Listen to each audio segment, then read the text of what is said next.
The obsidian room lived up to its name: dark granite walls, black leather seating, and low amber lighting that made everything feel like a conspiracy. It was the kind of place where Manhattan's elite came to be seen but not scrutinized, where seven-figure deals happened over glasses of whiskey that cost more than most people's monthly rent. Drevian Soltar owned the room that night. He sat in the center booth like a king holding court, his tailored charcoal suit catching the light just right, his laugh echoing across the space with practiced ease. His arm draped possessively around Leori Thess, whose platinum blonde hair fell in perfect waves over her bare shoulders. She wore a dress the color of champagne, tight, expensive, deliberate. Together they were a portrait of excess and audacity. "To new beginnings," Drevian announced, raising his glass to the small crowd gathered around their table.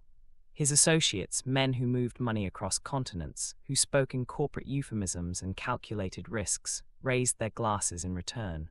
Leori leaned into him, her crimson lips curving into a smile that suggested she knew exactly what kind of beginning this was.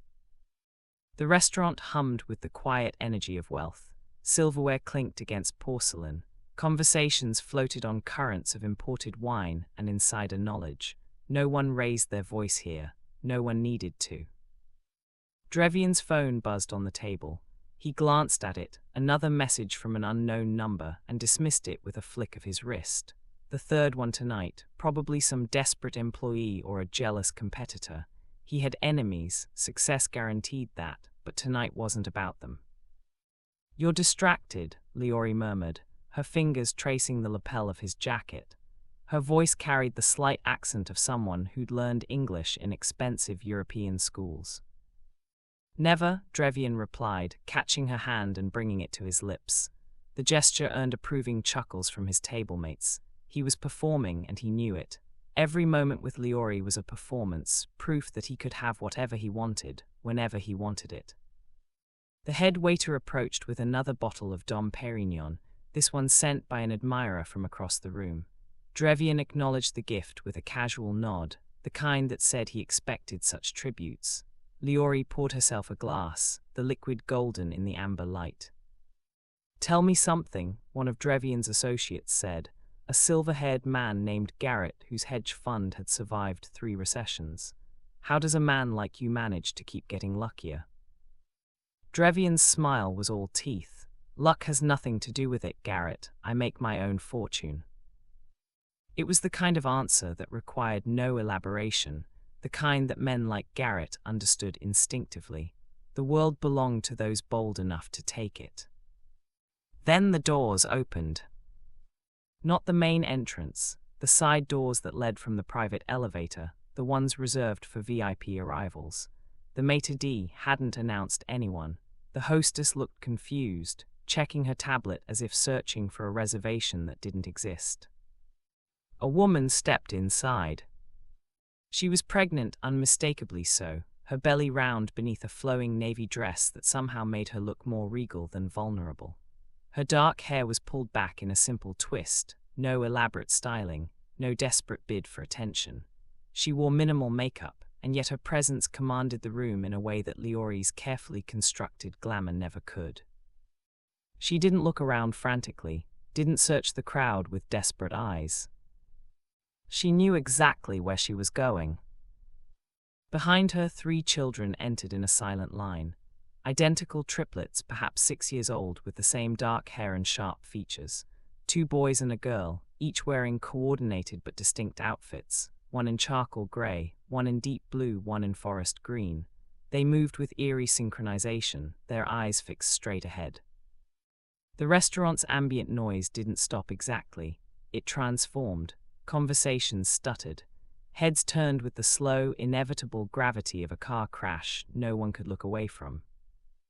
The woman walked forward with unhurried grace, her hand resting on her pregnant belly. The triplets followed, their small faces composed, unreadable. They weren't crying or making a scene. They were simply there, a truth that couldn't be ignored. Drevian's glass stopped halfway to his lips. His face went through a fascinating sequence of emotions in the span of 3 seconds. Confusion, recognition, disbelief, and finally, a pale, bloodless understanding that drained the color from his carefully maintained tan. Eloryn felt him stiffen. "Drevian," she whispered, her confidence faltering for the first time that evening. The woman stopped 10 feet from their booth. She didn't raise her voice. She didn't need to. "Hello, Drevian," she said quietly, her voice carried in the sudden silence like a bell. "I believe we need to talk." The triplets stood behind her, 3 pairs of identical eyes locked on the man who'd been laughing just moments before. The boy in charcoal grey tilted his head slightly, as if studying a particularly interesting specimen. The girl in forest green's expression was almost pitying. The boy in deep blue simply stared, unblinking. Every eye in the obsidian room had found its new center of gravity. And Drevian Soltar, dealmaker, powerbroker, the man who just toasted to new beginnings, discovered that some chapters couldn't be closed with charm and money. Not when they arrived in person. Not when they had his eyes. Have you ever witnessed a moment where someone's secrets caught up with them in public? What happened next? Her name was Eloryn Valys, though she'd been Eloryn Soltar for 8 years. 8 years of marriage that most people would have called enviable from the outside. The penthouse overlooking Central Park, the summer house in the Hamptons, the charity galas where she smiled for photographers while Drevian's hand rested on the small of her back, proprietary and proud. Those people hadn't seen the text messages, the late-night business meetings, the receipts from jewelry stores for pieces she never received, the perfume on his collar that smelled nothing like her Chanel No. 5. Eloryn had known about Eloryn Thess for 7 months. She discovered the affair the way most wives did, not through dramatic confrontation or private investigator reports, but through the small, stupid mistakes that arrogant men always made. A credit card statement left on the Home Office desk, charges from a boutique hotel in Tribeca, the same hotel, every Thursday night for 3 months. She could have confronted him then, could have played the scene that society expected, tears, accusations, ultimatums, the wronged wife demanding justice. But Eloryn had learned something in her 34 years of life, something her mother had taught her long before she'd met Drevian. Rage was useful only when it was cold. Hot anger burned bright and fast, consuming everything including the person who felt it. Cold anger, though cold anger could be shaped into something sharper, something that lasted. So she'd waited, watched, learned. She discovered that Eloryn was 26, a consultant for luxury real estate firms who somehow never seemed to close any actual deals. She'd learned that Drevian took her to the obsidian room every 3rd Friday, his trophy on display for the men who mattered in his world. She'd learned that he'd promised Eloryn things, an apartment in Soho, a position in his company, a future he had no intention of actually delivering. Eloryn had also learned she was pregnant. Again. The test had come back positive 6 months ago, 2 weeks after she'd confirmed the affair. The timing had been almost poetic in its cruelty. She'd sat in the master bathroom of their penthouse, the expensive marble cold against her bare feet, staring at the 2 pink lines while Drevian slept soundly in their bed, probably dreaming about his blonde distraction. She hadn't told him, not yet. The triplets Ureth, Sirin and Valys had been her miracle and her anchor. Born prematurely after a difficult pregnancy, they'd spent their first month in the NICU while Eloryn had lived in a constant state of terror that she'd lose them. Drevian had visited twice a week, always with expensive gifts for the nurses, always with his phone in hand, making deals even in the neonatal ward. But they'd survived, thrived, even. Ureth was the thoughtful one, always watching, always processing. Sirin was the brave one, the first to try anything new, consequences be damned. Valys was the gentle one, the peacemaker, the child who seemed to understand emotions in a way that made Eloryn's heart ache. They were 6 now, brilliant and strange, and completely devoted to each other in that eerie way that identical multiples sometimes were. They finished each other's sentences, they felt each other's moods. When one cried, the others came running. And they loved their mother with a fierce, protective intensity that Drevian had never quite earned. He tried in his way. He showed up for the important events, birthdays, school performances, the occasional weekend breakfast. He bought them elaborate gifts and made grand gestures, but he'd never learned their small preferences, never remembered that Urith hated mint ice cream, or that Siren was afraid of elevators, or that Vaylis collected smooth stones from the park. He'd never put them to bed and listened to their dreams. He'd never been there when Vaylis had nightmares about monsters. He'd never been there at all, not really. 3 weeks ago, Eloryn had made her decision. She'd consulted with the best divorce attorney in New York, a woman named Margaret Chen who specialized in high-net-worth separations and had a reputation for leaving wealthy men significantly less wealthy. She'd transferred money to accounts Drevian didn't know about. She'd documented everything: the affair, the neglect, the pattern of lies that stretched back years beyond Eloryn. Margaret had given her clear advice: you have leverage, use it wisely, but remember, in cases like this, public perception matters. The narrative you create now will follow both of you forever. Eloryn had understood. She wasn't interested in revenge for its own sake. She was interested in justice, in freedom, in making sure her children understood that there were consequences for cruelty, that powerful men weren't untouchable, that their mother wouldn't simply disappear into the background of their father's life. So she planned tonight with the precision of a general planning a campaign. She'd known about the Obsidian Room dinner. Drevian's assistant, a nervous young man named Tim who clearly felt guilty about his boss's behavior, had accidentally left the reservation details visible on the shared family calendar. Or perhaps it hadn't been an accident. Tim had always been kind to the children. She'd known Eloryn would be there, draped on Drevian's arm like a fashion accessory. She'd known his associates would be watching, men whose respect Drevian valued more than almost anything. And she'd known that walking in, calm, pregnant, undeniable, with their 3 children would create exactly the kind of moment that couldn't be smoothed over with excuses or charm. Now, standing in the sudden silence of the Obsidian Room, feeling every eye on her and her children, Eloryn felt something she hadn't felt in months. Power. Not the borrowed power of being Drevian Soltar's wife, not the reflected glory of his wealth and status. Her own power, the power of truth, the power of a woman who'd decided she was done being invisible. Urith stood to her left, his small hand finding hers. He squeezed once, their signal: we're ready. Vaylis stood to her right, chin lifted, looking so much like Eloryn's own mother that it made her heart squeeze. Siren stood between his siblings, and for a moment, his serious expression cracked into something that looked almost like anticipation. They'd practiced this, not the words. Eloryn had told them they'd know what to say when the time came, but the presence, the standing together, the refusal to be ashamed or afraid. Drevian's mouth opened, closed. His face had gone the color of old newspaper.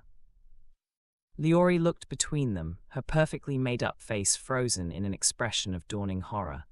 Whatever she'd been promised, whatever fantasy Drevian had sold her, it clearly hadn't included a pregnant wife and 3 children who looked exactly like him. Eloryn, Drevian finally managed, his voice strangled. What are you? This isn't. Isn't what? Eloryn asked, her voice gentle, almost curious. Isn't the right time, isn't the right place. She smiled, a small, terrible smile. You're right, there probably isn't a right time to meet your children's father's mistress, but here we are. The word hung in the air like a grenade. Mistress. Garrett, the silver-haired associate, set his glass down very carefully. Another man at the table, someone Eloryn vaguely recognized from a charity gala, suddenly found his phone fascinating. The people at nearby tables weren't even pretending not to stare anymore. This was Manhattan. By tomorrow morning, this moment would be in every society column, every gossip blog, every whispered conversation at every high-end restaurant in the city. And that, Eloryn thought with satisfaction, was exactly the point. If you had to choose between a quiet exit or a public revelation, which would you take? Sometimes silence protects the wrong people. Leori Thess had built her life on calculated risks and careful illusions. At 26, she'd mastered the art of being exactly what powerful men wanted to see: beautiful but not threatening, sophisticated but not intimidating, available but never desperate. She'd learned early that men like Drevian Soltar didn't leave their wives for mistresses. They kept mistresses specifically because they had no intention of leaving. But Drevian had been different, or so she'd believed. He told her about Eloryn in dismissive terms, a marriage of convenience that had long since expired, a woman more interested in charity committees than in him, a partnership that existed on paper but not in any meaningful way. He'd painted himself as a man trapped by obligation and social expectation, just waiting for the right moment to make a clean break. Soon, he'd promised her 2 months ago, his hand on her waist as they stood on the balcony of the Tribeca Hotel. Just let me handle the financial arrangements. These things take time when there's this much at stake. Leori had believed him because she'd wanted to, because the alternative, that she was just another in a long line of temporary distractions, was too humiliating to consider. Now, staring at the very pregnant woman and 3 children who just walked into the obsidian room, Leori felt reality reconstruct itself with brutal clarity. There was no dying marriage. There was no woman who didn't care. There was only her, the fool who'd believed a married man's lies. Eloryn's navy dress was simple but expensive. Leori recognized the cut, probably Armani or something equally tasteful. No jewelry except for a wedding ring that caught the light as she rested her hand on her belly. Her dark hair, her composed expression, the way she held herself despite being heavily pregnant, everything about her screamed old money and genuine class. Everything Leori had been trying to imitate. Drevian, Leori whispered, her voice tight. Who is this? It was a stupid question. She knew exactly who it was. Drevian's hand had dropped from around her shoulders. He'd shifted forward in his seat, his posture suddenly defensive, his famous confidence evaporating like morning mist. Eloryn, this is not, you need to leave. This is completely inappropriate. Inappropriate, Eloryn repeated, tasting the word. One of the children, the boy in charcoal grey, made a small sound that might have been a laugh. You're right, this entire situation is inappropriate. Shall we discuss exactly how inappropriate?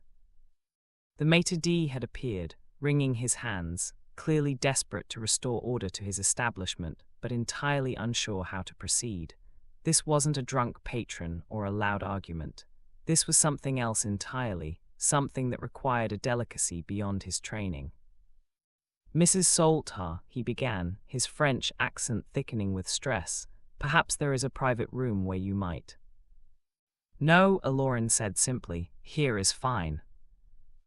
She turned her attention to the table, her gaze sweeping across the men who'd been laughing and toasting with Drevian just minutes before. Gentlemen, I apologize for interrupting your evening. I'm Eloryn Soltar, Drevian's wife of 8 years. She gestured to the children. These are our triplets, Urith, Sirin, and Vales, 6 years old, and she placed both hands on her pregnant belly. This is our 4th child, due in 3 months. Garrett had gone very still, his experienced eyes taking in the scene with the assessment of someone who'd navigated countless corporate disasters. He looked at Drevian with something that might have been pity or might have been contempt. It was hard to tell. And this, Eloryn continued, her voice still calm, still measured, gesturing toward Leori, is apparently my husband's dinner companion. I don't believe we've been introduced. Leori felt her face flush hot. Every instinct screamed at her to leave, to run, to preserve whatever dignity she could salvage from this disaster. But her legs wouldn't move. She was frozen, pinned by the eyes of everyone in the restaurant, by the horrible recognition that she'd been utterly, completely played. Miss Thess works in real estate, Drevian said, grasping at the only lifeline available. His voice had found some of its usual authority, though it rang hollow now. This is a business dinner, Eloryn. You're making a scene over nothing. The boy in deep blue Sirin, Eloryn had said, spoke for the first time. His voice was clear and carrying, with the perfect diction of a child raised around careful speech. That's not true, father. We saw the messages. The silence that followed was absolute. Drevian's face went from pale to crimson. Siren, that's enough. The ones where you called her beautiful, the girl, Valys added, her tone matter of fact. And where you said you'd buy her a diamond necklace. And where you said you wished you could spend every night with her, Urith finished, his young face serious. The triplets delivered these revelations without malice, without drama. They might have been reciting facts from a history book, but their synchronized truth-telling had the impact of artillery fire. 3 men at the table stood up simultaneously, mumbling excuses about early meetings and urgent calls. They didn't look at Drevian as they left. They didn't look at anyone. The social calculus had already been calculated. Association with this particular disaster would cost more than any business relationship was worth. Garrett remained seated, but he'd pulled out his phone, his fingers moving rapidly across the screen, probably messaging his wife, his lawyer, or both. Eloryn found her voice, though it came out smaller than she'd intended. You told me you were separated. Eloryn's laugh was soft and terrible. Did he? How original. She met Eloryn's eyes, and there was no anger there, just a bone-deep weariness. Let me guess, the marriage was already over. You just understood him in ways I never could. He was planning to tell me, but the timing was never right. Each phrase landed like a physical blow. Eloryn felt tears prick her eyes, hot and humiliating. I didn't, she started, but there was nothing to finish the sentence with. What could she say? That she'd been careful, that she'd asked questions, that she'd believed in the fantasy of being chosen. You're not the villain here, Eloryn said, and there was almost kindness in her voice. You're just expected, inevitable. He's had others, you know. You won't be the last. Drevian slammed his hand on the table, making the glasses jump. Enough. His voice carried the command of a man used to being obeyed. You will not humiliate me like this, Eloryn. Not in front of these people. Not. Humiliate you? Eloryn's composure cracked just slightly, revealing the steel beneath. Humiliate you. You parade your mistress around Manhattan like a trophy. You make promises to her using money from our joint accounts. You miss your daughter's birthday recital for the 3rd year in a row. Her voice broke, then steadied. And you think I'm the one causing humiliation. Valys had started crying silently, tears streaming down her face. Urith put his arm around her, his jaw set in a way that made him look far older than 6. Siren stared at his father with an expression that combined disappointment and something like fascination, as if witnessing a scientific principle being proven. The sight of his children crying seemed to penetrate Drevian's anger. He reached toward them, an aborted gesture. Kids, this isn't, Daddy didn't mean. Don't, Eloryn said, her voice sharp for the first time. She gathered Valys close, her other hand finding Urith's shoulder. You don't get to comfort them after you're the one who made them cry. A flash went off near the entrance, then another. Smartphone cameras, undoubtedly. By now this scene was probably being live-streamed, texted, posted across every social media platform. The Salter family implosion, captured in real time for public consumption. Eloryn had known this would happen, had counted on it even, but seeing her children's tears, feeling Valys shake against her side, she felt the first whisper of doubt. Was she using them? Was she any better than Drevian, manipulating the situation for her own ends? Then she remembered the nights she'd spent alone while Drevian entertained women like Eloryn, the birthdays he'd missed, the promises he'd broken, the slow erosion of respect, of partnership, of basic human decency. No, she wasn't better than him because she'd orchestrated this confrontation. She was better than him because she'd stayed, because she'd loved their children fiercely when he'd loved them casually, because she'd built a life that meant something while he'd chased validation from strangers. We're leaving, Eloryn announced. She looked at Eloryn one last time. I hope whatever he promised you was worth it, Miss Thess, though I suspect you're realizing it wasn't. Then she turned to Drevian, and her voice dropped to something only he could hear. My lawyer will be in touch Monday morning. I suggest you hire someone good. You're going to need them. She gathered her children, Siren and Urith flanking her, Vales clinging to her hand, and walked toward the exit with the same unhurried grace she'd entered with, her head high, her spine straight, her pregnant belly carried like a crown. Behind her, she left Drevian Soltar sitting in the wreckage of his carefully constructed image, his mistress crying into her champagne, and a room full of witnesses who would never see him the same way again. The doors closed behind Eloryn and the children with a soft, final click. And in that moment, everything changed. Have you ever had to choose between your dignity and your silence? Sometimes the bravest thing we do is simply tell the truth. The autumn air outside the obsidian room felt like a baptism. Eloryn stood on the sidewalk, her hand resting protectively on Vales' shoulder while Urith and Siren flanked her other side. The doorman, a kind-faced man named Marcus who'd always remembered the children's names, had already hailed a car for them, his expression carefully neutral though his eyes held something like respect. "Mrs. Soltar," he said quietly, opening the door of the black sedan. "Safe travels."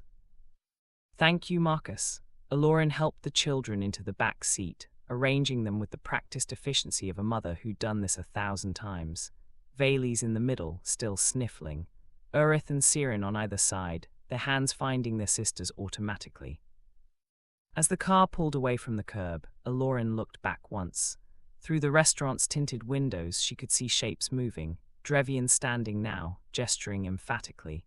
Leori's blonde hair catching the light as she gathered her coat, the remaining witnesses maintaining their careful distance.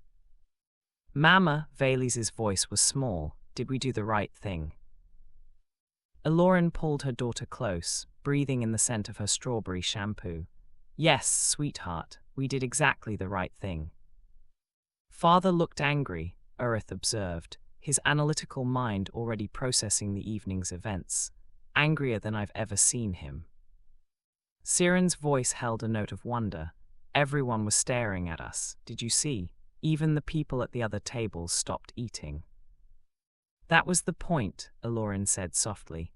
"Sometimes, the only way to stop someone from hurting you is to make sure everyone knows what they're doing, to make it impossible for them to hide." The car wound through Manhattan's glittering streets, past buildings where other lives were unfolding, simpler lives perhaps, or equally complicated ones. Eloryn's phone had been buzzing non-stop since they'd left the restaurant.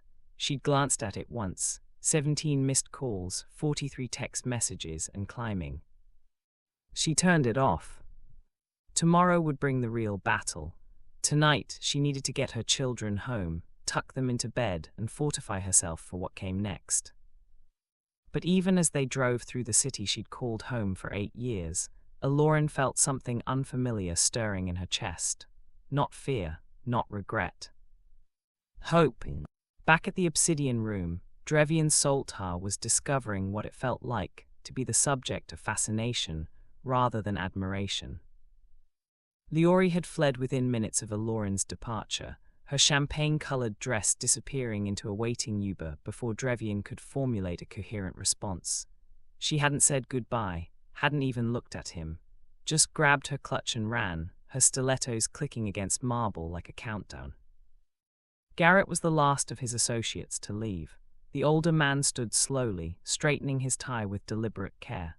"Drevian," he said, his tone carrying the weight of 40 years in high-stakes business, "I've seen a lot of men destroy themselves in a lot of ways.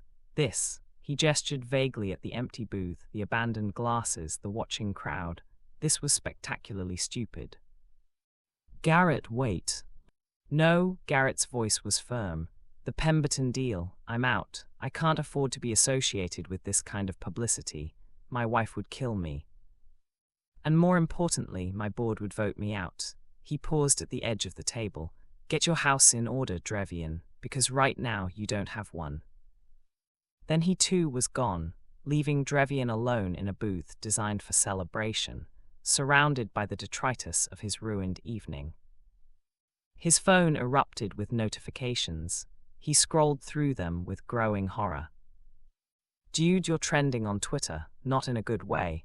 Jason from the finance team. Just saw the video, holy shit. someone from the gym whose name he couldn't remember. The board wants to talk first thing Monday, his assistant Tim, probably panicking. You're a disgrace, his mother, of course his mother had already heard. And then from a number he didn't recognize, this is Margaret Chen, representing Eloryn Soltar. Expect formal divorce papers Monday at 9 a.m. Do not contact my client directly. Do not attempt to see the children without supervision. Any violation will be documented and used against you. Drevian stared at the message, his hands beginning to shake. Divorce papers, Monday, 3 days away. She'd planned this. The realization hit him with the force of a physical blow. Eloryn had planned every moment of tonight. The timing, the location, the witnesses, the children's devastating revelations. This wasn't a scorned wife acting on emotion. This was a calculated strike designed to destroy his credibility, his reputation, his leverage. And it had worked perfectly. The maitre d' appeared at his elbow, his expression professionally sympathetic but underlaid with clear dismissal. Mr. Soltar, I'm afraid I must ask you to settle your bill and leave. We have other guests waiting for this table. It was a lie. The table could sit empty all night, and the restaurant would prefer it to having him remain. He was now bad for business, a cautionary tale, a social liability. Drevian threw his credit card on the table with more force than necessary. Fine.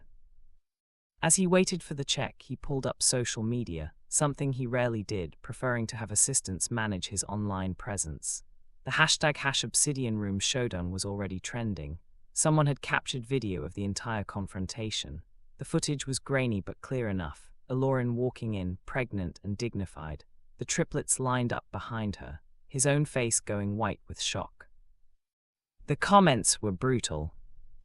This man really brought his mistress to a public restaurant while his wife is pregnant with their 4th child.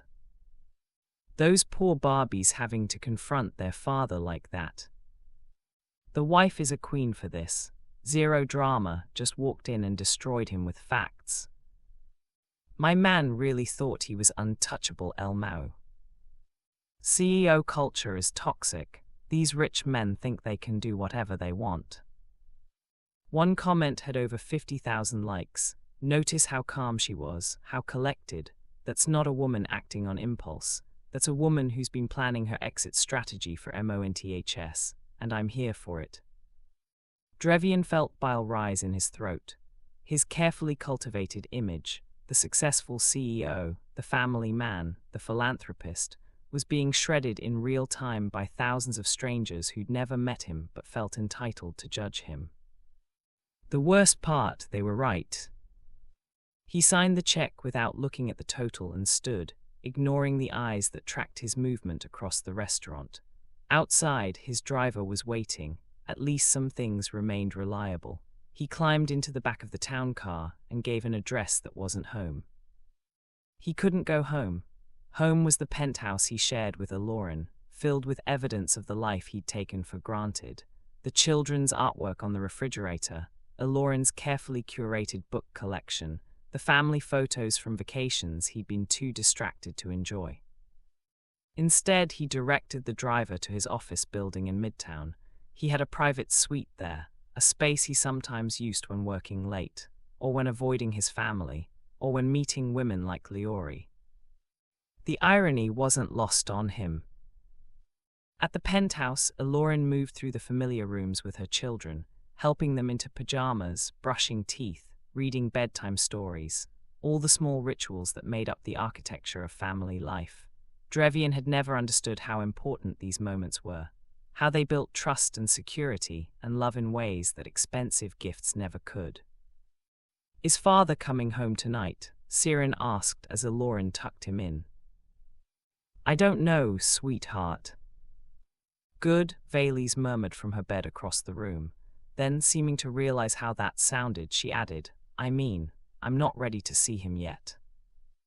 Urith was silent, his dark eyes moving between his siblings and his mother.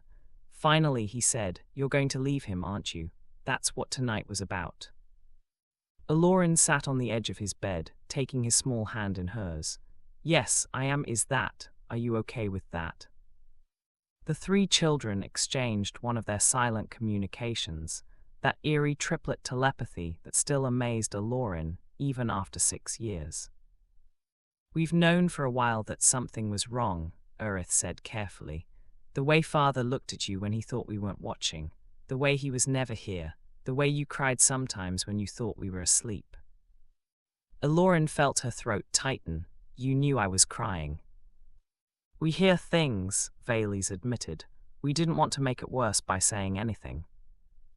Siren sat up in his bed. That lady tonight, the blonde one, she wasn't the first, was she? The question hung in the air. Eloryn could have lied, could have protected them from this particular truth, but they deserved honesty. They'd earned it by being brave tonight. No, she said quietly, she wasn't. The children absorbed this with varying reactions. Urith nodded, as if confirming a hypothesis. Siren's face hardened in a way that looked far too mature for a 6-year-old. Valys's eyes filled with fresh tears. Then we're glad you're leaving, Valys whispered. You deserve someone who doesn't make you cry. Eloryn gathered all three of them into an embrace, their small bodies warm against hers, the baby inside her kicking as if to remind everyone of its presence. I have you 3, and soon I'll have 1 more. That's more than enough. 4 musketeers, Siren declared, using his favorite phrase. 5 actually, Urith corrected, always the mathematician. You, Mama, Valys, me, and the baby. 5 musketeers doesn't sound as good, Valys objected. Then we'll be 5 of something else, Eloryn said, kissing the tops of their heads. We'll figure it out together. After the children finally fell asleep, Siren first, then Valys, then Urith, who always fought sleep the hardest, Eloryn retreated to her bedroom.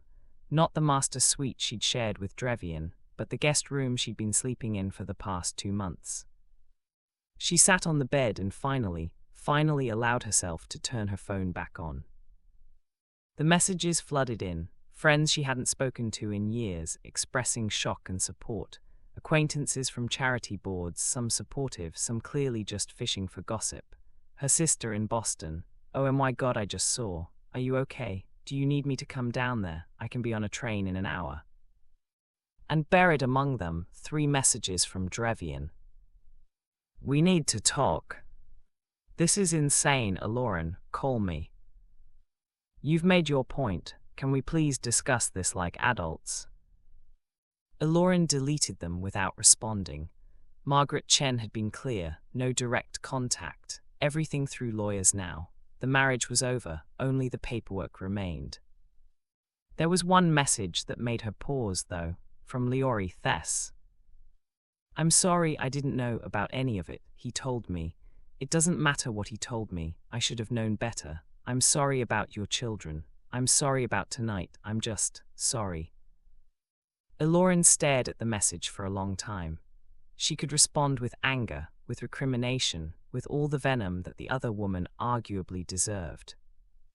Instead, she typed, I believe you, and I'm sorry too. He's very good at making people believe what he wants them to believe. I hope you find someone who deserves you.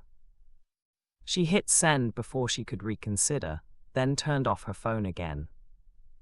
Tomorrow would bring lawyers and negotiations, and the complex machinery of dissolving a marriage. Tomorrow would bring questions about custody and assets, and all the practical realities of building a new life. But tonight, her children were safe in their beds. Her baby was healthy and growing, and she was free, truly free, for the first time in years. Eloryn placed her hands on her belly, feeling the flutter of movement within. We're going to be okay, she whispered to the child who couldn't hear her yet. All of us, we're going to be more than okay. Outside her window, Manhattan glittered in the darkness, a city of 8 million stories. 8 million lives intersecting and diverging in patterns too complex to predict.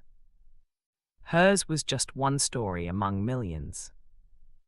But it was hers, and she was taking it back.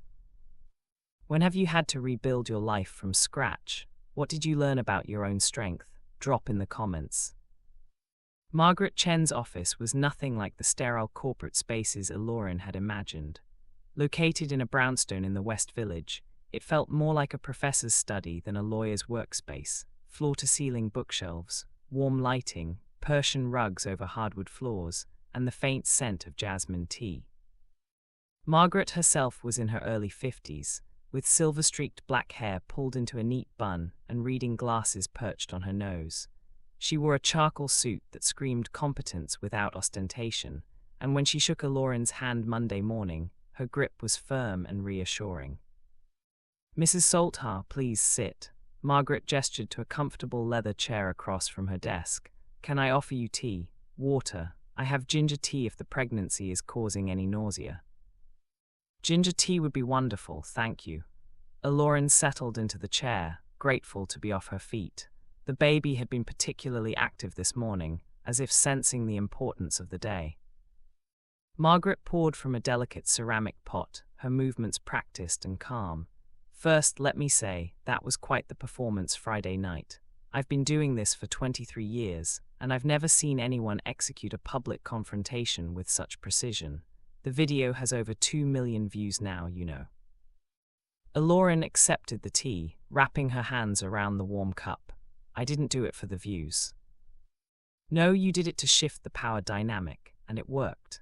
Margaret settled behind her desk, pulling up files on her computer. "By the time I served Drevian this morning, his legal team was already in damage control mode. They know the optics are terrible. Pregnant wife, 3 young children, documented infidelity. Juries eat that up. Not that we're going to trial, of course. Men like Drevian Salter don't want their financial affairs examined in open court." "So what happens now?" Margaret's smile was sharp. "Now we negotiate. And Mrs. Salter, I have to tell you, you're in an extraordinarily strong position. Drevian's reputation is in tatters. His board is furious. 3 major investors have already pulled out of pending deals. The man is bleeding money and credibility. He'll want to settle quickly and quietly." "I don't want to destroy him," Eloryn said quietly. "I just want what's fair, for me and the children." "Fair is a relative term." Margaret pulled out a manila folder thick with documents. "I've had my team digging into your marital assets. Eloryn, did you know your husband has been moving money offshore for the past 3 years?" The teacup paused halfway to Eloryn's lips. "What?"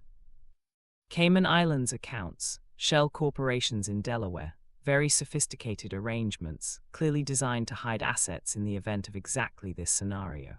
Margaret turned her computer screen so Eloryn could see the spreadsheets displayed. "We're talking about approximately $14 million that he squirreled away, separate from the marital assets you know about."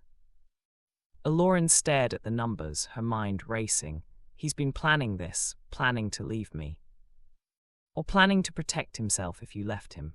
Either way, it demonstrates premeditation and deception, which works very much in our favor." Margaret's expression softened slightly.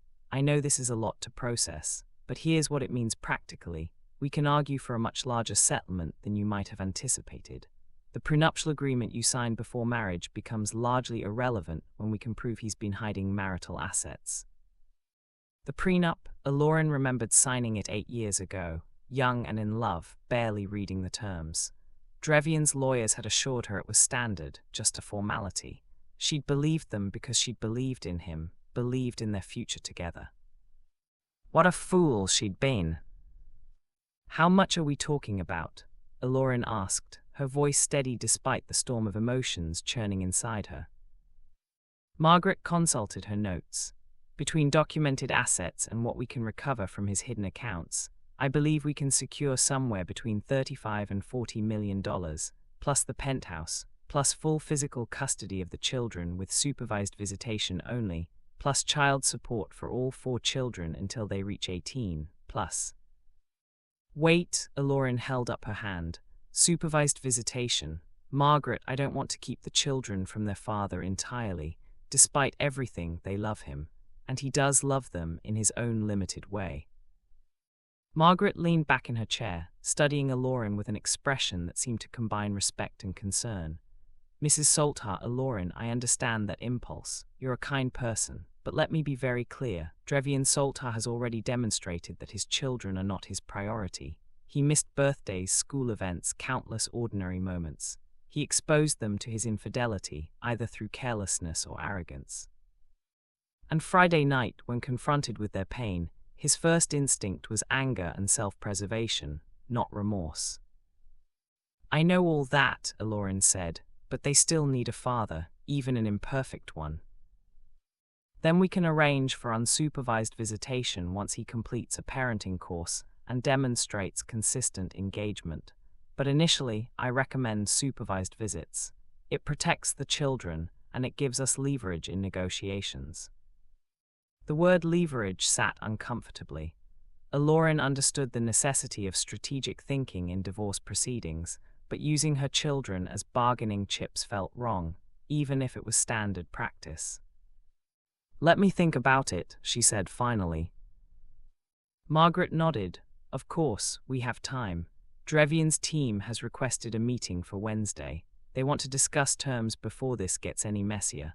I suspect they'll come with a settlement offer designed to make this go away quickly." "Will you be there at the meeting?" "Absolutely, and Eloryn, you don't have to attend if you don't want to. I can handle the negotiations entirely." Eloryn considered this. Part of her wanted to hide, to let Margaret be her shield against Drevion's inevitable anger and manipulation. But another part, the part that had walked into the obsidian room Friday night, knew she needed to face him, needed to look him in the eye as an equal, not a supplicant. "I want to be there," she said firmly. "I want him to see that I'm not afraid of him anymore." Margaret's smile was approving. "Then we'll both be there, united front." They spent the next 2 hours reviewing documents, discussing strategy, and mapping out various scenarios. Margaret's assistant brought in lunch, sandwiches from a nearby deli, and they ate while working, the conversation shifting between legal terminology and practical concerns about Eloryn's living situation, the children's schooling, and how to handle the inevitable media attention. "The press will want a statement," Margaret warned. "They always do in high-profile cases like this. My advice is to say nothing publicly. Let the narrative speak for itself. Wronged wife, devoted mother, dignified in the face of betrayal. Anything you say will just give them more to dissect." "What about Drevion? Will he make a statement?" "His PR team is probably drafting something right now. Standard corporate apology, deeply regrets the pain caused, private matter, asking for privacy during this difficult time, etc." Margaret's tone made clear what she thought of such statements. It won't matter. The court of public opinion has already reached its verdict. As the meeting wound down, Eloryn felt exhausted but also strangely energized. For the first time in months, maybe years, she felt like she had agency, like she was actively shaping her future rather than passively enduring her present. Margaret walked her to the door, placing a hand on Eloryn's arm. "You're doing the right thing. I know it doesn't feel that way right now, with everything so uncertain, but you're showing your children what it looks like to have boundaries, to demand respect, to refuse to accept less than you deserve. That's a gift that will serve them their entire lives." Eloryn felt tears prick her eyes, happy tears this time, or at least hopeful ones. "Thank you, Margaret, for everything. Thank you for trusting me with this. Now go home, rest, spend time with those remarkable children of yours, and let me handle Drevion Saltar." Across town, in the executive suite of Saltar Capital Management, Drevion was having a very different kind of meeting. His legal team occupied every chair in his conference room. Marcus Webb, his longtime attorney, Sarah Cho, the firm's specialist in matrimonial law, and Daniel Roth, a PR consultant brought in to manage the crisis. 3 serious faces, 3 sets of bad news. "The stock price dropped 11% this morning," Marcus was saying, his voice grim. "The board has scheduled an emergency meeting for tomorrow. There's already talk of asking for your resignation." "They can't force me out," Drevion shot back. "I'm the majority shareholder." "Technically true," Sarah interjected. "But practically speaking, if the board votes no confidence and your major investors pull out, you'll be left with a majority stake in a company worth significantly less than it was last week. They don't need to remove you legally. they can simply make your position untenable. Drevian stood and paced to the window, looking out over Manhattan. This was his city. He'd conquered it through intelligence, ambition, and sheer force of will. And now it felt like it was slipping through his fingers because of one stupid mistake. No, not one mistake. Years of mistakes, all coming due at once. "What about the divorce?" he asked without turning around. Sarah opened her briefcase and pulled out a thick document. "Margaret Chen served us this morning with preliminary papers. She's asking for full physical custody, supervised visitation only, 40 million in assets plus the penthouse, and child support that amounts to approximately 75,000 per month for all 4 children." Drevian spun around. 40 million, that's insane, the prenup specifies. The prenup becomes largely irrelevant if they can prove you've been hiding assets. Which Drevian, did you really think those Cayman accounts would stay hidden forever? Sarah's expression was severe. "You hired competent lawyers to set them up, but you hired an excellent lawyer to take you down. Margaret Chen has already found at least 3 of the offshore accounts. She'll find the rest." "How is that even legal? That's my money." "That's marital money," Sarah corrected firmly. "Earned during the marriage, hidden during the marriage, which makes it subject to equitable distribution. Add in the optics of documented infidelity, a pregnant wife and 3 traumatized children, and frankly, Drevian, you're lucky she's only asking for 40 million. Daniel, the PR consultant, cleared his throat. "Speaking of optics, we need to address the media situation. The video from Friday night has gone viral. You're being portrayed as the villain in a modern morality play. We need to shift that narrative immediately." "How?" Drevian asked bitterly. "Issue a statement saying I'm deeply sorry and my family asks for privacy. Everyone knows that's bullshit." "Actually, that's exactly what we do," Daniel said. "But we also need you to demonstrate contrition through action. I'm recommending you check into an executive wellness retreat." "A rehab facility. I don't have a drinking problem." "Not rehab, a wellness retreat. Somewhere that focuses on behavioral patterns, relationship counseling, that sort of thing. It sends the message that you're taking this seriously, that you're committed to change." "It sends the message that I'm weak," Drevian countered. "It sends the message that you're human," Daniel shot back. "Right now, you're being portrayed as a heartless monster. We need to soften that image, show vulnerability, demonstrate that you understand the gravity of what you've done." Marcus, who'd been silent through this exchange, finally spoke. "Drevian, I've known you for 15 years. I've helped you build an empire. But I'm going to be blunt. If you don't settle this quickly and quietly, you're going to lose everything. The company, your reputation, your children, everything. Eloryn has you in checkmate, and the sooner you accept that, the better." The words landed like physical blows. Checkmate, as if this were a game, a competition with winners and losers. But wasn't that how he'd always seen it? His marriage, his affairs, his business dealings, all of it just different arenas for proving his dominance, his superiority, his right to take whatever he wanted. And now he was losing. "What do you recommend?" he asked, his voice hollow. Sarah consulted her notes. "We go into Wednesday's meeting prepared to negotiate. We can probably get them down from 40 million to 30, maybe even 25 if we're lucky. We agree to joint custody with a graduated visitation schedule, supervised initially, then unsupervised after you complete a parenting course. We keep the company but give up the penthouse. We maintain enough liquid assets to stay solvent while rebuilding your reputation." "That's still losing," Drevian said. "No," Marcus corrected gently. "That's called accepting consequences. There's a difference." Drevian returned to the window, his reflection ghost-like in the glass. Somewhere out there, Eloryn was probably with her lawyer right now, planning strategy, feeling victorious. The thought filled him with a complicated mix of resentment and something that might have been respect. She'd played this perfectly. He'd underestimated her, mistaken her quiet strength for weakness, her patience for passivity, and she'd used his arrogance against him, turned his own tactics back on himself with devastating precision. "Set up the meeting," he said finally.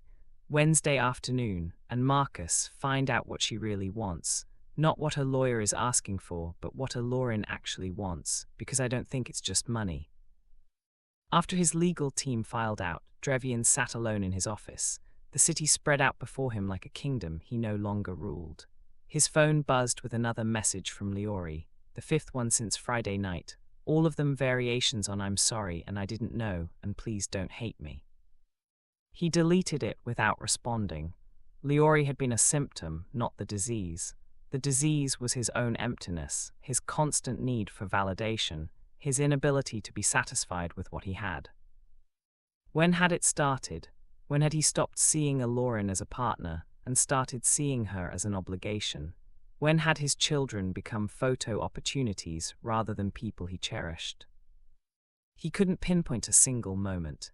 It had been gradual, a slow erosion of connection and care, until one day he'd woken up and realized he didn't really know his own family anymore, didn't know what made his wife laugh or what his children dreamed about. And he told himself it didn't matter, that providing for them financially was enough, that his work was important, that his time was valuable, that they should be grateful for the life he'd given them. But they hadn't asked for that life, they'd asked for him. And he'd given them everything except what they actually needed. The realization hit him with unexpected force, bringing with it a wave of grief so intense it physically hurt. He'd lost them. Not Friday night at the Obsidian Room, that had just been the public acknowledgement of a loss that had occurred long before. He'd lost them gradually, through 1,000 small absences, 1,000 broken promises, 1,000 moments when he'd chosen ego over love. And now it was too late. Or was it? Drevian pulled out his phone and opened a new message to Tim, his assistant. Clear my schedule for the next month, cancel everything non-essential, and find me the best family therapist in New York, someone who specializes in rebuilding damaged relationships. It was a small step, maybe too small, maybe too late. But it was something. And for the first time in years, Drevian Soltar began to understand that being powerful meant nothing if you had no one to share it with. What would you do if you discovered hidden truths about someone you thought you knew? Can people truly change, or do they just get better at hiding who they are? Wednesday arrived with the kind of cold November rain that made Manhattan feel simultaneously romantic and punishing. Eloryn stood in front of her bathroom mirror, applying minimal makeup with hands that trembled only slightly. The meeting was scheduled for 2 o'clock at a neutral location, a conference room at Margaret's firm. She'd chosen her outfit carefully, a charcoal-wrapped dress that accommodated her pregnancy while still looking professional, pearl earrings her grandmother had given her, low heels she could actually walk in. Armor, essentially, just a different kind than what Drevian would be wearing. The triplets were at school, blissfully unaware of the negotiations happening on their behalf. Eloryn had arranged for her sister Cassandra to pick them up this afternoon, to take them for ice cream and keep them distracted. Whatever happened in that conference room, the children didn't need to feel its immediate impact. Margaret had called that morning with unexpected news. Drevian's team reached out with a preliminary offer. $28 million, joint custody with supervised visits for the first 6 months. You keep the penthouse, he keeps the company. It's actually not terrible. But Eloryn had heard the hesitation in her lawyer's voice. But I think we can do better. And more importantly, I'm not sure the custody arrangement is in your children's best interest. Drevian has shown no indication he's capable of consistent parenting. 6 months of supervised visits, then full access. That's optimistic at best, dangerous at worst. Now, as Eloryn's car wound through rain-slicked streets toward the West Village, she found herself wrestling with an unexpected emotion: doubt. Not about leaving Drevian. That decision was solid as bedrock, immovable and right. But about everything else, about whether she was being too harsh or not harsh enough, about whether fighting for supervised visitation was protecting her children or punishing their father, about whether any amount of money could actually compensate for what they'd all lost. The conference room at Margaret's firm was designed for exactly this kind of meeting. Large table, comfortable chairs, windows overlooking a small garden that somehow survived in the midst of the city. Coffee and water had been set out on a sideboard, along with pastries no one would eat because their stomachs were too knotted with tension. Trevian arrived exactly on time, flanked by his legal team. Eloryn hadn't seen him since Friday night, and the change in him was startling. He looked older somehow, as if the past 5 days had aged him years. There were shadows under his eyes, new lines around his mouth. His suit was impeccable as always, but something about his posture suggested a man carrying weight he wasn't used to bearing. Their eyes met across the conference table, and for a moment neither spoke. There was so much history in that silence: 8 years of marriage, 6 years of parenthood, countless moments both beautiful and terrible. All of it reduced to this: 2 people on opposite sides of a table, lawyers flanking them like seconds in a duel. "Eloryn," Trevian said finally. His voice was quieter than she remembered. "You look well." "Thank you," she sat, grateful for the table between them. "Shall we begin?" Marcus Webb, Trevian's lead attorney, took charge immediately. "We've reviewed Mrs. Saltar's initial filing, and we believe we can reach an amicable agreement without protracted litigation. Our client is prepared to offer." "Before we discuss numbers," Margaret interrupted smoothly, "I'd like to address the custody arrangement.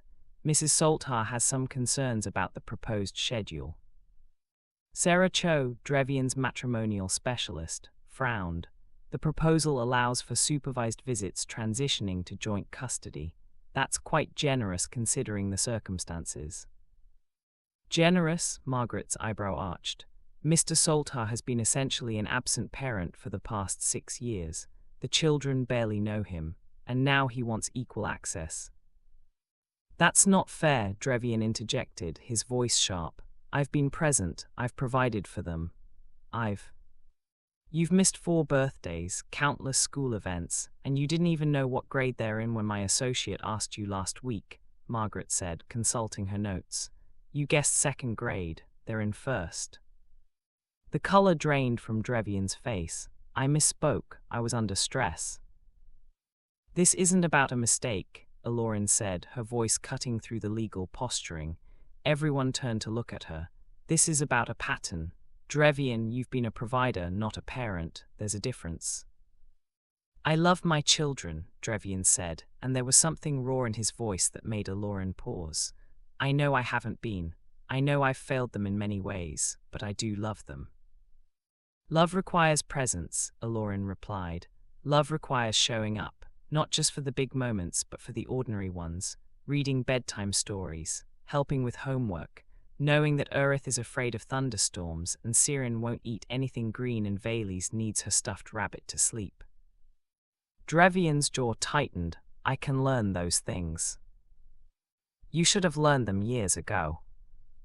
The words hung in the air like an indictment. Marcus cleared his throat uncomfortably. Sarah made notes on her legal pad. Margaret watched the exchange with the focused attention of someone gathering ammunition. "Perhaps," Marcus suggested carefully, "we should take a short break.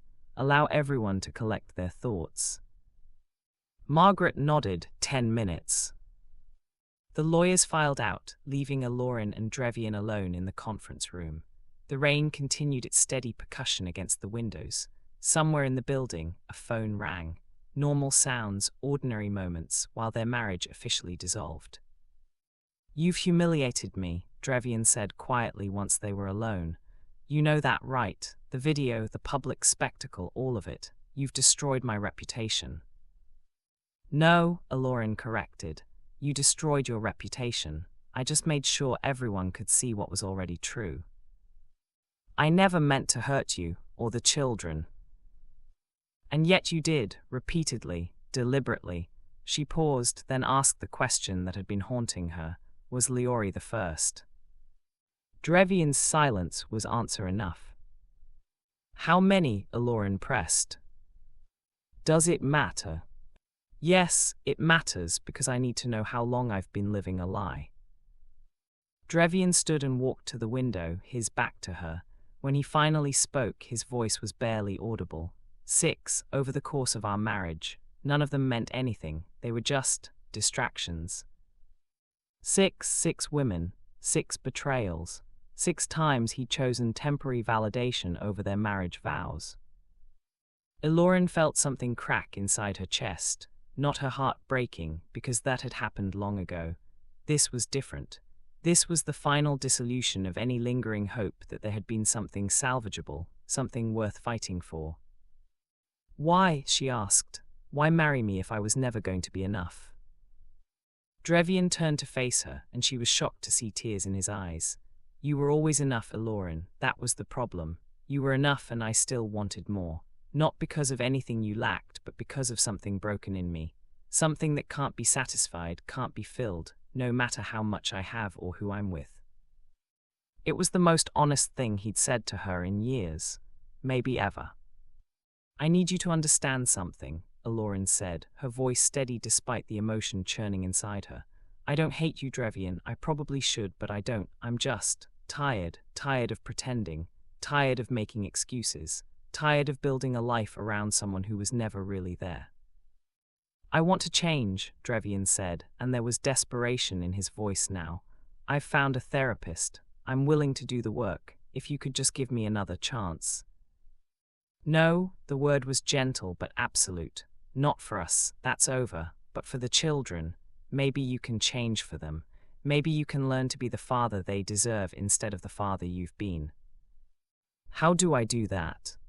"You show up," Eloryn said simply. "Consistently. Not when it's convenient, not when you feel guilty, but every day. You learn their quirks and their fears and their dreams. You read the bedtime stories and attend the school plays and sit through the boring moments, because that's what parenting is. It's mostly boring moments punctuated by occasional magic. And you do it without expecting applause or recognition, because the work itself is the reward." Trevian nodded slowly, absorbing this. The supervised visits Margaret proposed. How long? 6 months minimum. Then we reassess based on your actual engagement, not your promises. "That seems harsh." "That seems protective," Eloryn corrected. "Those children have already been disappointed by you more times than I can count. I won't let you disappoint them again without some accountability." Before Trevian could respond, the door opened and the lawyers filed back in, bringing with them the machinery of legal dissolution. The next 2 hours were a blur of numbers and terms, counteroffers and concessions. Margaret negotiated with the precision of a surgeon, extracting favorable terms while making Trevian's team feel like they'd won points. Final settlement, $32 million plus the penthouse, full physical custody for Eloryn, with supervised visitation for Trevian transitioning to joint legal custody after 1 year of consistent engagement and completion of parenting courses. Child support of $80,000 per month for all 4 children, and all college expenses covered. Trevian would keep Saltar Capital Management, his investment portfolio, and the Hampton house that Eloryn had never particularly liked anyway. The divorce would be finalized in 6 months, after New York's mandatory waiting period. As they signed the preliminary agreements, Eloryn felt a strange sense of unreality. This was it. 8 years of marriage reduced to signatures on legal documents, love transformed into asset distribution, a family reorganized into custody schedules and financial obligations. "There's one more thing," Trevian said as the lawyers were packing up their briefcases. He pulled out an envelope and slid it across the table to Eloryn. "This is for you, not legal obligation, just something I want you to have." Eloryn opened it cautiously. Inside was a handwritten letter, 2 pages in Trevian's distinctive scrawl, and a photograph. The photo showed the 2 of them on their wedding day, young and hopeful, his hand on her waist, her head thrown back in laughter. She'd forgotten this moment, this particular instant of pure joy before everything got complicated. "Keep it or burn it, I don't care," Trevian said, "but I wanted you to remember that it wasn't all bad, that there were real moments between us, even if I squandered them." Eloryn slipped the envelope into her purse without reading the letter. Maybe she'd read it someday, or maybe she'd destroy it unread. Right now, she just needed to get home to her children. That evening, Eloryn sat with the triplets in their shared bedroom, reading from their current favorite book, a story about dragons and unlikely friendships.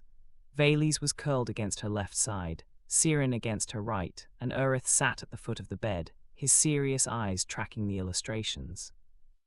"Mama," Valys asked during a pause between chapters, "is father coming to see us soon?" "Yes, sweetheart, this weekend. We're going to meet him at a special place where you can spend time together." "Will you be there?" Siren asked, a note of anxiety in his voice.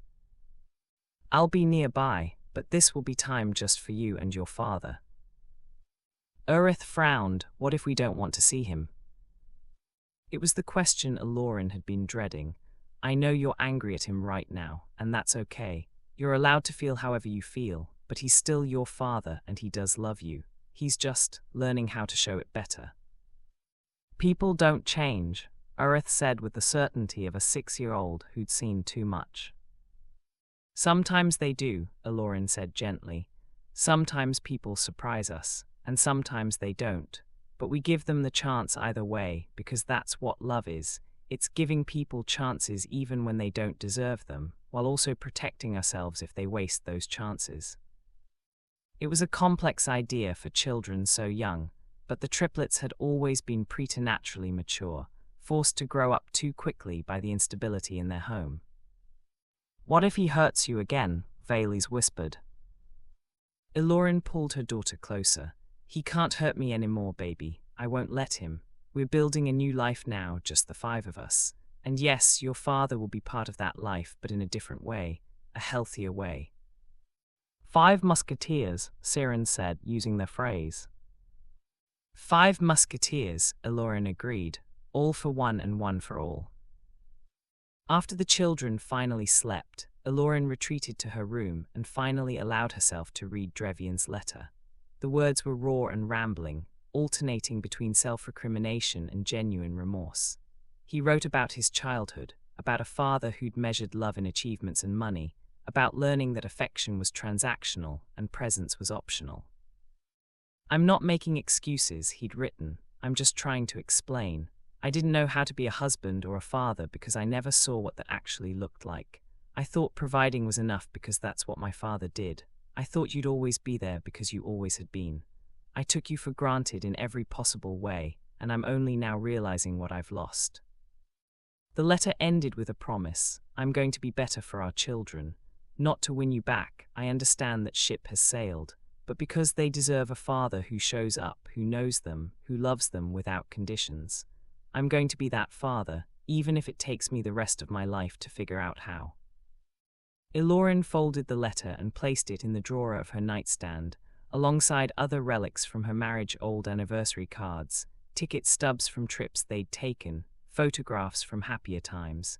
She'd keep them, not as reminders of what she'd lost, but as evidence of what she'd survived. Her phone buzzed with a text from her sister. "How did the meeting go? Are you okay?" Eloryn typed back, "It's done. The divorce will be final in 6 months. And yes, I'm okay. Better than okay, actually. I'm free." Another text came through, this one from an unknown number. "Mrs. Salter, this is Rebecca Grant from the New York Times. We'd love to interview you about your experience. We're doing a piece on how social media is changing the way women navigate divorce and—" Eloryn deleted it without finishing. She had no interest in being anyone's symbol or cautionary tale. Her story was her own, private and precious, not fodder for think pieces or hot takes. She placed her hands on her pregnant belly, feeling the strong, steady kicks of the baby inside. "Your siblings are asleep," she whispered, "and your father and I have agreed on how to share our time with you. It's not perfect, but it's honest, and that's better than perfect." The baby kicked again, as if in agreement. Outside, the rain had stopped, leaving the city washed clean and glistening. Somewhere out there, Drevian was probably in his office, working late as always, or maybe actually going to therapy like he'd promised. Somewhere else, Leori was probably nursing her own wounds, learning her own lessons about powerful men and the lies they told. And here, in this moment, Eloryn was simply herself, not a wife, not a victim, not a symbol of anything except her own resilience. Just a woman who'd chosen herself, finally, after years of choosing everyone else. And that, she thought as sleep finally claimed her, was enough. More than enough. It was everything. Have you ever had to choose between what's comfortable and what's right? The hardest decisions often lead to the greatest freedom. 3 months passed like water finding its level, settling into new patterns, new rhythms, new definitions of normal. Eloryn's belly had grown round and full, the baby due any day now. The penthouse felt different without Drevion's presence, lighter somehow, as if his absence had opened windows she hadn't known were closed. She'd redecorated the master bedroom, transforming it from their shared space into something entirely hers. Soft blues and creams, photographs of the children, books stacked on every surface. The triplets had adjusted with the resilience of children who'd learned early that change was survivable. Drevion came every Saturday morning for supervised visits at a family center in Midtown. The first few had been awkward, stilted conversations, uncertain silences, moments when the children clearly didn't know how to act around this version of their father who actually asked about their week. But slowly, something shifted. Drevion learned that Urith loved chess and spent an entire visit teaching him strategy. He discovered Siren's passion for building blocks and showed up the next week with an elaborate construction set. He sat through Valey's rambling stories about her imaginary friend without once checking his phone. "He's different," Urith reported after the 8th visit. "Still father, but softer." Eloryn had watched from the observation room as Drevion sat on the floor, actually sat on the floor in his expensive suit, helping Valey's build a tower. The supervisor, a kind woman named Patricia, had given Eloryn an approving nod. "He's doing the work," Patricia said. "I've seen a lot of fathers come through here. Most go through the motions, but Mr. Saltar is genuinely trying." It didn't erase the past. It didn't undo the years of neglect or the affairs or the fundamental betrayal, but it was something, a beginning, perhaps, or at least an attempt at one. The baby came on a Tuesday morning, 3 weeks before the divorce was finalized. Eloryn's water broke while she was making breakfast, and suddenly everything became urgent motion. Cassandra arriving to take the triplets, the car service rushing through Manhattan traffic, Margaret calling to check in because somehow she'd found out already. 12 hours of labor, 12 hours of breathing through contractions, of nurses checking monitors, of the strange timelessness that childbirth created. And then at 11:47 p.m., a cry split the air. "It's a boy," the doctor announced, placing the tiny, perfect creature on Eloryn's chest. A boy, a 4th child, a new beginning wrapped in 7 pounds of possibility. "Hello, Thalen," Eloryn whispered, using the name she'd chosen weeks ago. "Welcome to our family." The nurse stepped away to give them privacy, and Eloryn found herself crying, not from pain or exhaustion, but from overwhelming joy. This child would never know the broken version of her marriage, would never witness his parents' slow dissolution, would grow up in a home built on honesty instead of appearances. Her phone buzzed, a text from the triplets dictated by Cassandra. "Is the baby here? Can we meet him? We love you, Mama." Another text, this one from Drevion. "Patricia told me you're in labor. I know I have no right to be there, but please tell me when he arrives. I'd like to meet my son." Eloryn stared at the message for a long moment. She could say no, could make him wait, use the baby as leverage, punish him further. But what would that accomplish, except perpetuating pain? She typed, "Thalen arrived at 11:47. Healthy and perfect. You can visit tomorrow afternoon, 2 o'clock. The response came immediately, "Thank you for everything." Drevion arrived at exactly 2 o'clock, carrying an enormous teddy bear and looking more nervous than Eloryn had ever seen him. The triplets were already there, taking turns holding their baby brother with careful, supervised precision. "He's so small," Valey's breathed, her eyes wide with wonder. You were that small once, Eloryn said, all three of you. Drevian stood in the doorway, uncertain. Eloryn gestured him closer. Come meet your son. He approached like a man walking towards something sacred. When Eloryn placed Thalen in his arms, she watched Drevian's face transform, fear giving way to wonder, giving way to something that looked almost like redemption. He's beautiful, Drevian whispered. He looks like you. He looks like himself, Eloryn corrected gently. They stood there, the six of them, not quite a family in the traditional sense, but something else, something new and undefined.